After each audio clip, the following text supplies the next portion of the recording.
오늘 본문에 의지해서 성령의 은혜와 능력, 그런 제목으로 말씀 전하려고 합니다. 여러분이 하나님 앞에 기도 생활을 하시는데 여러분의 기도 제목이 가장 강력하고 주된 기도 제목이 무엇인지 모르겠습니다. 어떤 사람은 평생을 육적인 것만을 구하는 사람도 있고 또 영적인 것을 구하는 사람이 있고 건강을 구하기도 하고 평강과 축복을 구하기도 합니다. 치유해 주시기를 구하기도 하죠. 저도 신앙생활을 한 지가 이제 평생을 했으니까 오래됐죠. 또 하나님 앞에 기도해 왔으니까 내 기도의 제목은 무엇이었나? 하나만 목사님 알려주십시오 하면 저는 은혜를 구했습니다. 하나님 제게 은혜를 주십시오. 또 주신 은혜 감사합니다. 앞으로도 계속 은혜를 제게 주십시오. 주의 은혜가 내 머리에 머물러 있게 해주십시오. 우리 가족 식구들에게 은혜를 주십시오. 우리 자녀들에게 은혜를 주십시오. 내가 목회하는 성도들에게 은혜를 주십시오. 그래서 항상 주의 은혜가 우리 성도들의 머리에 머물러 있게 해주십시오.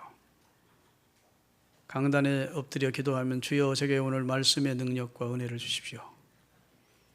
한마디로 구한 것이 은혜입니다. 은혜. 하나님이 은혜 주시면 아무리 불가능한 일, 그리고 깊은 수렁과 웅덩이에서 빠져 있을지라도 하나님이 은혜 주시면 건짐받습니다. 아멘. 하나님의 은혜가 우리와 함께하면 앞에 부딪히는 문제가 될 수 없다고요. 하나님이 은혜 주지 않으시면 내가 아무리 노력하고 애쓰고 해도 결과는 아무것도 없는, 허망하게 되는 경우가 많은 겁니다. 그런데 성도들이 하나님의 은혜에 대해서 잘 모릅니다. 교회는 다니지만 하나님이 은혜 주시는 분이라는 사실에 대해서 인식이 좀 부족합니다. 지금은 은혜 받을 만한 때고 지금이 구원의 날인데 지금은 하나님이 계속해서 주의 백성들의 은혜를 주시고 또 그의 영으로 역사하셔서 우리 삶을 도와주시고 우리 기도에 응답하시고 우리의 모든 난제들을 해결해 주시기를 원하시는데 성도들이 은혜의 길로 가지를 않습니다. 내 능력을 믿고 내 지혜를 믿고 내 사업 수완을 믿고 내 머리를 믿고 그렇게 삽니다. 그러다가 만신창이 된 다음에야 하나님 앞에 나와 하나님의 은혜를 구하는 경우가 많이 있습니다. 제가 성동구에서 잠시 한 2년 동안 부교육자 생활을 한 적이 있는데 그때 집사 하나가 큰 회사의 중역이었습니다. 그런데 그 사표를 내고 장안평에다가 건물 하나를 임대를 해서 전체 건물을 다 임대해서 큰 소망, 큰 꿈을 가지고 이제 개업을 했습니다. 교회를 다니시는 분이니까 목사님 모셔다가 개업 예배를 드렸습니다. 또 개업 예배를 드릴 때 수많은 사람들이 해외에서까지 계약 주문을 받았다는 겁니다. 미리 주문을 다 받았대요. 계약을 했대요. 그 다음에 큰 사람, 높은 사람, 권력 가진 사람들이 후원해 주겠다 약속했고 관계하던 자기가 사업할 때 관계하던 작은 회사에서 다 자기를 돕겠다 했다는 겁니다. 그래서 계획도 완벽했고 약속도 받았고 후원자도 있었고 그래서 그 사업이 승승장구할 것 같았습니다. 그리고 이제 개업 예배를 드리고 사업을 했는데 2년도 못 가서 망했어요. 한때는 잘 나가는 것 같았습니다. 정말 저 사람 재벌되는 게 아닌가 싶을 만큼 사람들이 깜짝 놀랄 만한 급속한 성장을 했다고요.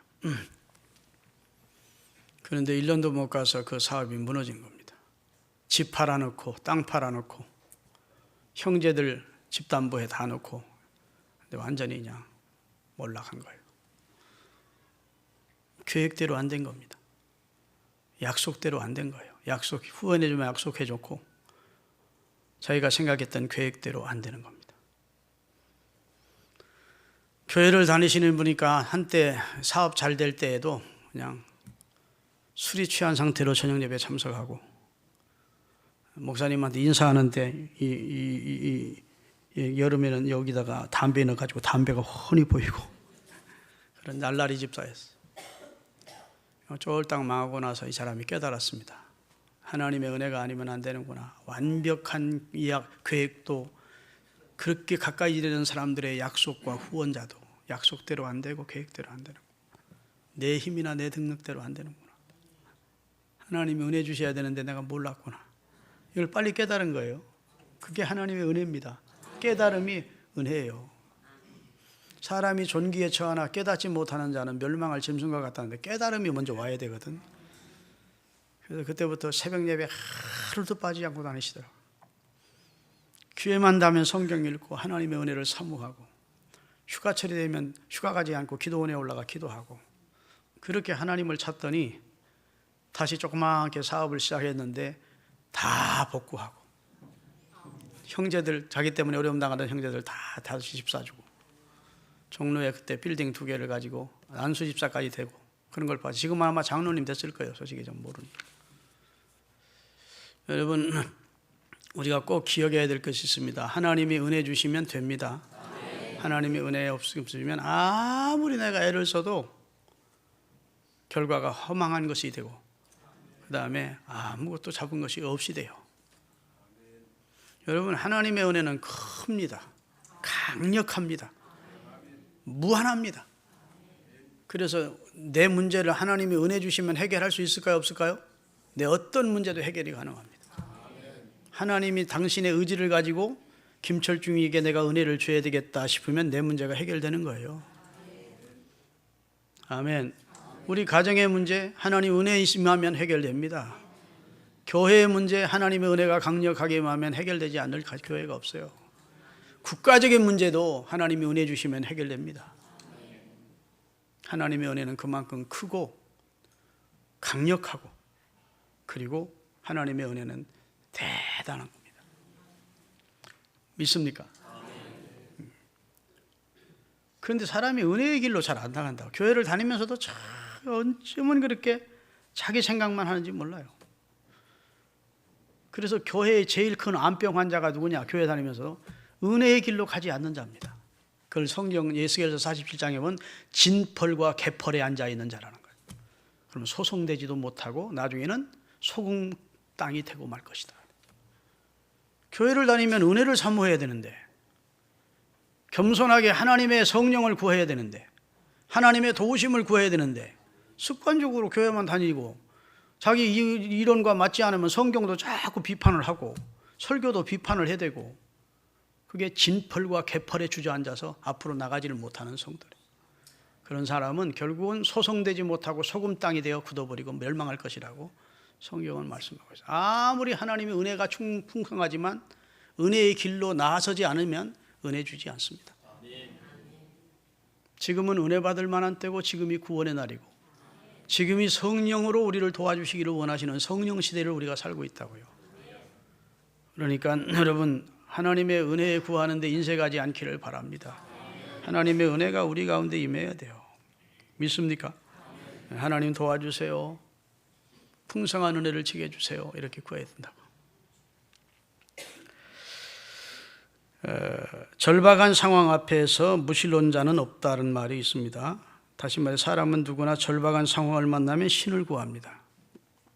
전능하신 신을 부르며 도움을 요청하는데, 우리 이 그리스도인이 이 정도가 신을 부르는 게 아닙니다. 우리는 막연한 하늘 신을 부르는 게 아니고,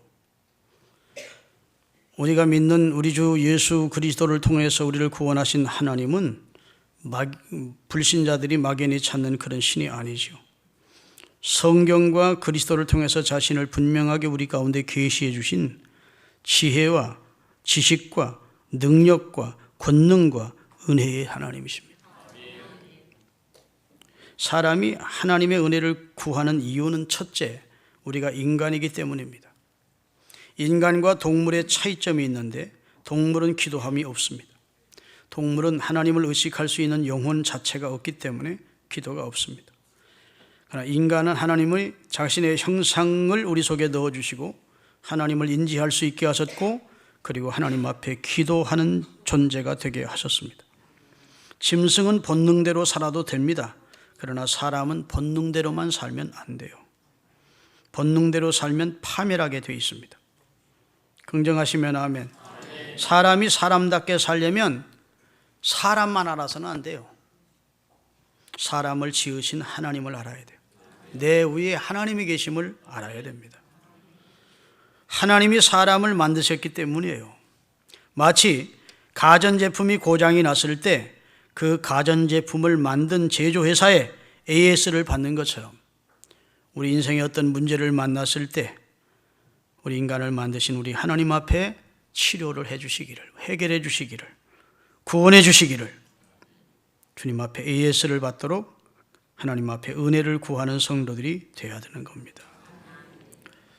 여러분, 아브라함이라는 인물을 우리가 한번 살펴 보자고요. 아브라함은 하나님께서 본토 친척 아비 집을 떠나 내가 내게 지시할 땅으로 가라. 그러면 너에게 큰 복을 주고 네 후손을 하늘의 별처럼 많게 해주겠다는 약속을 받습니다. 그리고 타관객지로 떠난 겁니다. 여러분, 얼마나 외로웠겠습니까? 얼마나 두려웠겠습니까? 그런데 아브라함이 장소를 옮기는 곳마다 하나님 앞에 먼저 단을 쌓고 하나님의 이름을 불렀습니다. 하나님 앞에 제사했습니다. 뭘 구했을까요? 자신과 함께 해주시기를 구한 겁니다. 다시 말해 하나님의 은혜를 구했습니다. 하나님의 도우심을 구했습니다. 하나님의 자비하심과 보호하심과 인도하심을 구했습니다. 성경 위대한 인물들은 다 하나님의 은혜를 구한 사람들입니다. 여러분, 아브라함이 바보 아니에요. 아브라함이 318명의 개인 군대를 거느릴 만큼 창대한 기업과 그 다음에 가계를 이룬 사람입니다. 오늘날로 말하면 CEO예요. 그렇지만 그런 걸 믿지 않았어요. 군대를 믿지 않았어요. 종들을 믿지, 재물을 의탁하지 않았어요. 하나님의 은혜를 구했습니다. 제단을 쌓고 어디를 가든지 하나님의 이름을 부르며 주님의 은혜를 구했다는 사실을 기억하셔야 됩니다. 여러분, 아브라함을 본받으시기를 주의 이름으로 축원합니다. 그리고 우리가 또 하나님의 은혜를 구해야 될 두 번째 이유는 우리는 그리스도인이기 때문입니다. 우리가 사는 이곳은 천국이 아니고 세상입니다. 우리가 이 세상에 사는 동안 우리 믿음을 지켜가야 될 책임이 우리에게 있습니다. 또 하나님의 말씀에 순종하면서 살아야 됩니다. 예수 믿기 전에는 떠내려가는 통나무같이 물결에 떠내려갔지만 예수 그리스도를 믿은 다음에는 생명을 얻었기에 세상 물결을 거실러 올라가는 그런 힘을 얻어야 됩니다. 생명을 우리는 얻었습니다. 그리스도인이 생명을 얻었다는 사실을 믿으시면 아멘 하십시다. 성경에 보면 아들이 있는 자에게는 생명이 있고 그랬으니까 하나님의 아들을 믿는 자는 생명을 얻었어요. 생명만 있어서는 안 됩니다. 힘을 얻어야 돼요. 힘이 있어야 송사리라도 물결을 거슬러 올라가는 겁니다. 생명만 가지고 갈딱갈딱 해가지고는 떠내려가는 거죠. 그 힘이 무엇이냐? 은혜입니다. 성령의 역사입니다. 할렐루야. 그래서 하나님의 은혜가 우리 가운데 충만히 임해야 우리가 세상을 이기고 죄를 이기고 환경을 이기면서 하나님을 영화롭게 할 수가 있게 되는 것입니다. 우리가 하나님의 도우심을 받아야 되는 이유는 또한 우리가 맡은 역할 때문에 그렇습니다. 우리는 가정에서는 아버지이기도 하고 어머니이기도 하고 아들이기도 하고 딸이기도 하고 남편이기도 하고 아내이기도 하고 교회에서는 장로요, 목사요, 집사요, 전도사요, 성가대원이요, 교사요, 직분입니다. 직장에 가면 직장에서 또 일원이기도 합니다. 그런데 여러분, 예를 듭니다. 아버지 되기는 어렵지 않습니다. 결혼해서 살다 보면 아버지가 됩니다. 그러나 좋은 아버지 되는 건 어렵습니다. 좋은 아버지는 은혜 받으면 좋은 아버지 됩니다. 자식을 위해 기도해 주는 아버지, 바르게 자식 앞에서 본을 보이는 아버지, 할렐루야, 자녀를 주의 교양과 훈계로 양육하는 아버지가 됩니다. 어머니 되는 거 어렵지 않습니다. 결혼하고 얼마 있으면 자식 생기고 그럼 자식 낳으면 엄마 됩니다. 좋은 엄마 되는 건 쉬운 게 아니에요. 은혜 받으셔야 좋은 엄마 됩니다. 교회 목사, 장로, 집사 되는 거 그거 과정 거쳐서 성도들의 신임 얻으면 될 수 있습니다. 그러나 좋은 장로, 좋은 목사, 좋은 집사 되는 건 쉽지 않습니다. 하나님이 은혜가 임해야 좋은 장로 됩니다. 좋은 목사 됩니다. 할렐루야. 은혜요, 은혜. 믿습니까? 우리가 은혜를 소홀히 경홀히 여기면 안 돼요. 하나님이 내게 주신 은혜를 정말로 귀하게 여겨야 됩니다. 그리고 그 은혜를 사모하시는 하나님의 백성들이 되시기를 주의 이름으로 축원합니다. 예수님은 은혜와 진리가 충만한 분이고 은혜 위에 은혜가 넘치는 분이에요. 그 은혜 주시려고 우리 가운데 오셨고 지금도 은혜 주시기를 기다리고 있어요. 우리 편에서 은혜의 길로 나오라는 겁니다. 그러면 주님께서 우리에게 아낌없이 은혜 주시는 분이심을 믿으시기를 주의 이름으로 축원합니다. 여러분, 우리 신앙과 삶에는 우리가 설명할 수 없고 알 수 없는 많은 부분이 있습니다. 다시 말씀드리면 하나님은 신비로운 분이고 성경은 신비한 하나님의 역사를 기록한 책입니다. 그렇죠? 예수님도 오묘하고 신비로운 분이십니다. 기독교 역사는 신비로운 하나님의 역사로 가득 차 있습니다. 우리 육적인이 머리로만은 다 이해할 수 없는 신비한 역사가 많아요. 제이크 헤이포드라고 하는 미국에서 대성한 목사님이 계십니다. 크게 목회한. 미국에서는 뭐 10만 명 이렇게 모이는 교회는 거의 없어요. 많이 모이는 교회가 이제 한 만여 명, 15,000명 이렇게 모이는데 이분은 크게 목회해서 10,000명이 넘는 교회를 목회한 목사님입니다. 그 목사님의 자서전에 이런 글이 있습니다. 그는 목회를 일찍 시작했습니다. 교회가 부흥되지 않는 겁니다. 늘 하나님의 은혜를 구했습니다. 좋은 목사 되기를 주님 앞에 구했습니다. 그래서 늘 교회에 들어가서 기도를 했습니다. 토요일 저녁에 그날도 기도 시간이 돼서 교회에 기도를 하러 들어갔는데 이상하게 예배당 안이 안개가 찰떡한 것입니다. 여러분, 안개는 아침에 밖에 끼는 거지 성전 안에 안개가 있다는 게 이상하지 않습니까? 어디가 불이 난다 하고 깜짝 놀랐다는 겁니다. 그런데 불난 게 아니에요. 성전 안에 안개가 가득한 것입니다. 신비로운 그런 이상적인 역사가 나타났어요. 그 제이크 포드 목사님이 엎드려서 예전 저에 기도하던 것처럼 하나님 앞에 너무 마음에 은혜가 되더라는 겁니다. 이상하게 평안함이 오고 확신이 오고 그 기도를 했는데 그 다음 주부터 교인이 막 갑절로 몰려오기 시작하더라는 거예요. 아멘. 이거 과학으로 설명할 수 있습니까? 이거 논리적으로 설명할 수 있습니까? 설명이 안 되죠. 그렇죠? 아니, 교회 안에 예배당에 연기가 가득했다고, 이사야서에 나오는 이사야 6장에 나오는 성경 안에 성기가 가득했다고, 그걸 교회 동네 사람들이 아느냐고요. 목사님만 알지. 그런데 그 다음 주부터 막 교인들이 물밀듯 밀려들기 시작해요. 미국의 대역사를 이루었어요. 제가 첫 목회를 충남 홍성에서 했습니다. 24살 때 담임 전도사로 내려가서 교회를 다니면서였는데, 제가 있는 교회는 수원 홍성읍 외곽에 있는 소양리라는 교회이고, 홍성읍 내 안에 교회들이 감리교회가 2개가 있는데 큰 교회입니다.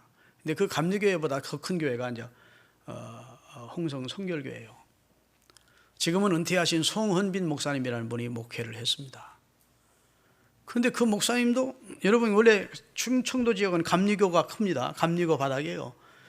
그런데 그런 충청도 감리교 지역에서 성결교회가 그렇게 크다는 건 신비롭지 않습니까? 근데 그 교회가 어떻게 이렇게 부흥되는 게 내가 들어보니까, 목사님이 하루는 예배 기도하러 성전에 들어갔는데 그 교회도 연기가 가득했다는 것입니다. 할렐루야. 눈 같은 것이 강대상 밑에 쭉 떨어져 있는 것입니다. 이거 녹는가 싶어가지고 이렇게 봤다는 거예요. 눈이면 녹을 텐데 녹지를 않는 겁니다. 그래서 이게 이스라엘 백성들이 내던 만나가 아니겠는가 해서 이렇게 받아서 밀가루 같은 것을 보관을 해놓았어요. 그 주부터 하나님께서 교인들을 보내주기 시작하는데, 하여튼 홍광청 지역에서는 가장 큰 교회로 성장이 됐어요. 신비롭죠? 아마 고개라도 끄덕여 보십시오. 신비롭습니다. 여러분, 제가 여기 암사동 대벌 스탠드바 2층에서 30평 얻어가지고 처음 교회를 개척해서 우리 장로님들 2분은 같이 하셨는데, 30평에 10평은 사택을 꾸며놓고 그 다음에 20평에 이제 의자 놓고 교회를 설립했어요. 그리고 3개월이 됐는데도 교인이 안 와요. 같이 개척 시작한 멤버들 외에는. 그거 참 난감하더라고요. 큰 꿈을 가지고 큰 비전을 가지고 서울 와서 개척을 했는데, 나 시골에서 잘 나갔었어요. 시골 교회에서 비록 크지 않은 교회지만 우리 노회에서는 그 당시 가장 사랑받는 목회자였어요. 시골 교회가 그때는 차 있는 교회가 없었는데 차도 있었고, 기도원도 담배색 기도회랑 기도원을 운영하고 잘 나갔다고. 서울 개척하면 막 김철중이 나타났다 그리고 막 몰려들 줄 알아서 32살에 개척을 했는데 사람들이 안 오는 거예요. 그래서 개척 같이 시작한 몇 분 외에는 그분들이 실망할까 봐 걱정이 되는 거예요. 저는 그분들이 김철중 목사님 뭐 개척하면 부흥될 것이다 이렇게 기대를 했을 텐데, 아유 몇 주가 한 10주가도 부흥이 등록자가 없는 거예요. 그래서 제가, 그런데 또 이상하게 시골서 내로래. 좋은 교회에서 시초면이라고, 제가 충남에 가면 서천에 시초면이라는 데가 있는데 예배당도 붉은 벽돌로 잘 져놓고 24인승 버스가 있는 교회인데, 그 교회 장로님이 우리 아버지 친구인데 김철중 목사님 데려와서 우리 교회 담임해달래. 가고 싶은 마음이 굴뚝같이 일어나더라고요. 아, 서울은 안 되는구나 싶어서. 그런데 왜 못 간 줄 아십니까? 요 얼굴 때문에 못 가서. 제가 서울 개척한다니까 다 그렇게 말리던 주변의 교육자들이 송별회 해줬는데, 부여에서 모여가지고 식당, 부여식당에서 목회 성공하러 송별회 해줬는데 석 달 만에 내려갈 수는 없잖아요. 아니, 가고 싶은 마음은 굴뚝 같은데, 아유, 그 대답이 안 되더라고요. 우리 아버님은 야, 데려와라, 다시 내려와. 그런데 그래서 그 다음 주에 오산리 금식기도원에 가서 금식은 안 하고, 나는 금식 은사가 없어. 그래서 하나님 앞에 기도했어요. 그랬더니 하나님께서 이상하게 금요일인가 토요일인지 모르는데 마음에 확신을 주시는 거예요. 내려가라, 함께 해주겠다는 확신을 주셔요. 그때부터 그 주부터 교인을 보내는 거예요. 하나님. 이전보다 더 우리가 열심히 전도한 것도 아니에요. 그런데 그때부터 교인을 하나, 둘, 셋 이렇게 보내주시더니 설립 1주년에 100여 명의 성도가 돼서 입으로 드릴까 이렇게 상의를 할 정도로 하나님 부흥시켜 주셨다. 그냥 암사동에 있었으면 지금 10,000명 모였을지도 몰라. 그런데 시건방 떨고 또 명성교회 바로 옆에 아주 후진 곳으로 갔더니 옮겼더니 그때부터 광야 생활을 오랜 동안 했어. 내가 그때 개척하면서 처음 느낀 것이, 아, 교회는 하나님이 보내주시는구나. 아멘. 다 성령의 역사고 하나님의 은혜지 인간의 수완 방법으로 되는 게 아니에요. 내가 하나님이라도 하나님의 은혜를 사모하면서 겸손히 하나님이 주신 생명 잘 관리할 사람에게 보내주고 싶지 않겠습니까?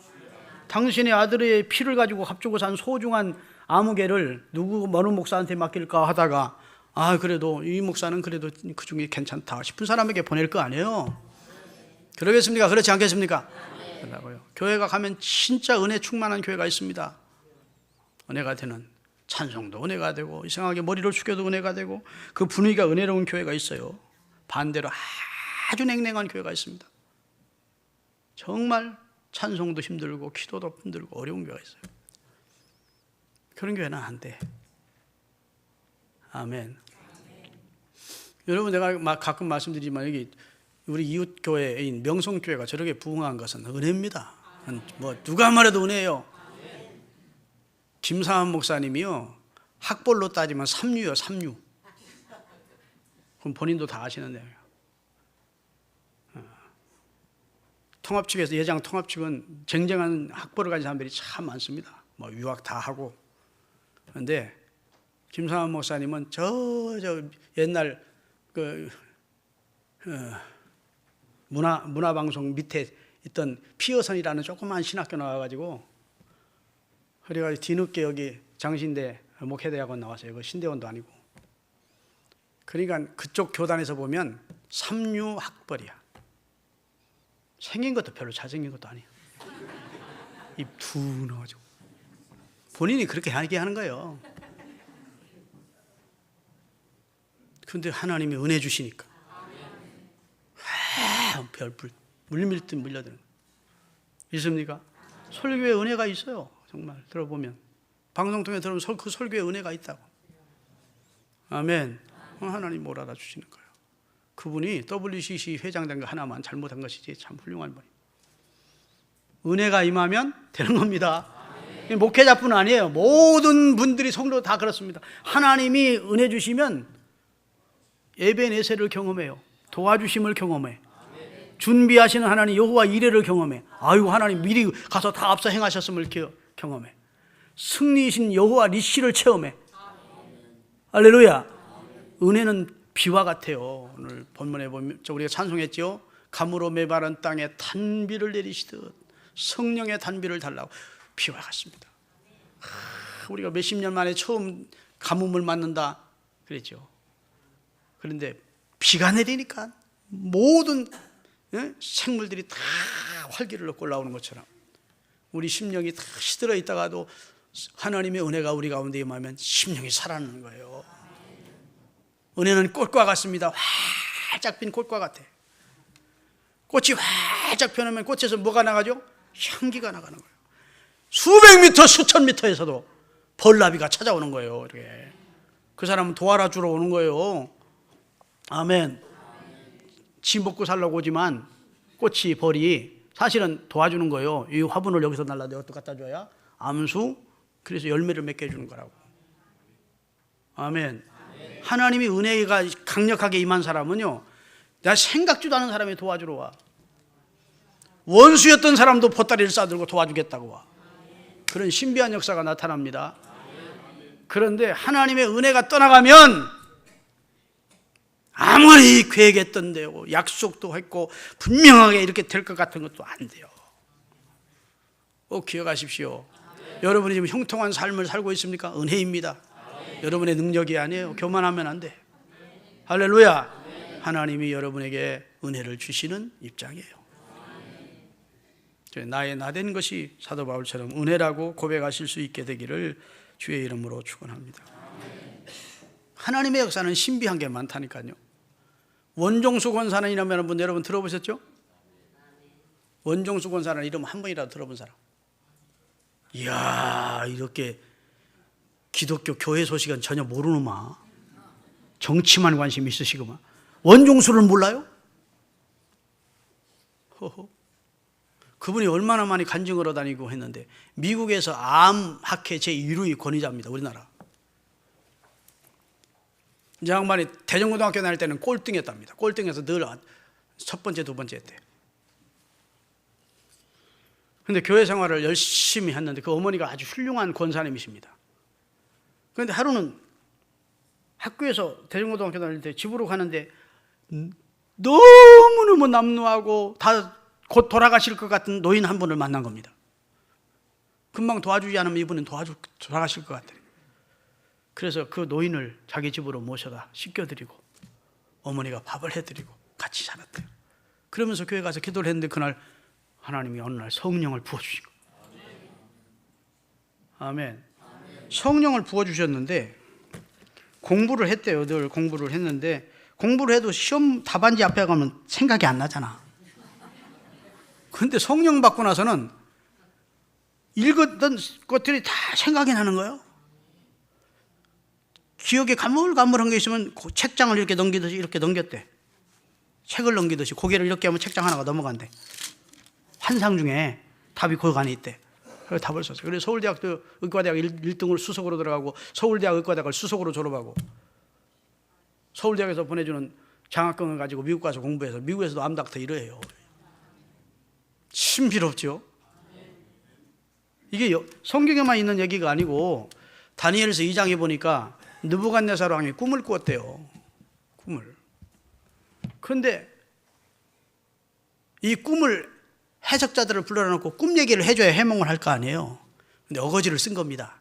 꿈도 알아맞추고 해몽도 해라. 아이고 왕이여, 그렇게 왕이 뇌 속으로 받은 꿈을 알아맞출 사람은 이 세상에는 아무도 없을 겁니다. 이놈의 새끼들이 몸을 찢어 죽일 거야. 자, 그 내용을 한번 읽어보세요. 다니엘서 2장 5절부터 9절까지 같이 읽겠습니다. 왕이 갈대아인들에게 대답하여 이르되 내가 명령을 내렸나니 너희가 만일 꿈과 그 해석을 내게 알게 하지 아니하면 너희 몸을 쪼개 죽이겠다는 거예요. 너희 집을 거름더미로 너희 집안을 다 멸문시키겠다는 거예요. 이야, 이게 느부갓네살 왕이 말도 안 되는 사람이지. 아니, 자기가 꿈꾸고 꿈 얘기도 안 해주고서나 꿈도 알아맞히고 해석도 하라는 거예요. 이런 무리한 요구를 한 겁니다. 큰일 났어요. 이 소식이 누구에게 들어가죠? 다니엘에게 들어간 겁니다. 다니엘이 아리옥을 찾아가서 왕에게 잠깐만 말미를 달라 해달라. 내가 섬기는 나의 하나님께서 꿈도 해몽도 알려주실 것이다. 아멘. 그리고 집으로 돌아와서는 자기 친구 사드락과 메삭과 아벤노고 신앙 좋은 풀무불 속에 들어가도 여호와만 섬긴 이 세 친구를 찾아가서 함께 기도해다오. 그리고 기도를 했더니 다니엘이 밤을 잠을 자는데 하나님께서 느부갓네살 왕이 꾼 꿈을 똑같이 꾸도록 하셨다. 뇌 속으로 받은 이상을 똑같이 받게 하셨다. 그리고 해몽까지도 하나님이 알려주셨다. 그래서 다니엘이 왕을 찾아가서 왕이여, 제가 왕께서 받은 이상을 알게 하리이다. 왕이 나라를 걱정하면서 침상에 누웠을 때 이러이러한 꿈을 꾸었나이다 하고 알려줘. 왕이 큰 신상을 보았나이다. 그 머리는 정금으로 돼 있고 그 가슴은 은으로 돼 있고 그 배는 동으로 돼 있고 그 다리는 철로 돼 있고 그 밑은 철과 흙으로 돼 있는, 발바닥은 철과 흙으로 돼 있는 신상을 하나 보았나이다. 왕이 그렇다 신통하게 맞추거든. 그런데 왕이시여, 뜬 돌 하나가 저 하늘에서 나타나더니, 돌 하나가 나타나더니 휙 날아와서 그 신상을 딱 치니까 신상이 산산이 부서지고 언데간데 없더이다. 그랬다. 그리고 그 뜬 돌이 쭉쭉쭉 늘어나더니 뜬 돌이 가득한 세상이 됩디다. 그랬다. 신비롭죠? 신비로운 하나님이 하시는 일. 제가 그 해석을 알리리이다. 왕의 나라는 지금 바벨론 제국은 금 같은 나라입니다. 왕의 나라가 어느 시간은 제국이 무너지고 헬라라는 제국이, 페르시아라는 제국이 일어날 것입니다. 그건 은 같은 나라입니다. 그 페르시아 제국이 무너진 다음에는 헬라가 일어날 것입니다. 헬라는 돈 같은 나라입니다. 그 돈 같은 나라가 무너지고 철 같은 나라인 로마가 세워질 것입니다. 그 로마가 세워질 것이고 그 로마가 유럽이 분열해서 열 나라로 분열이 될 것입니다.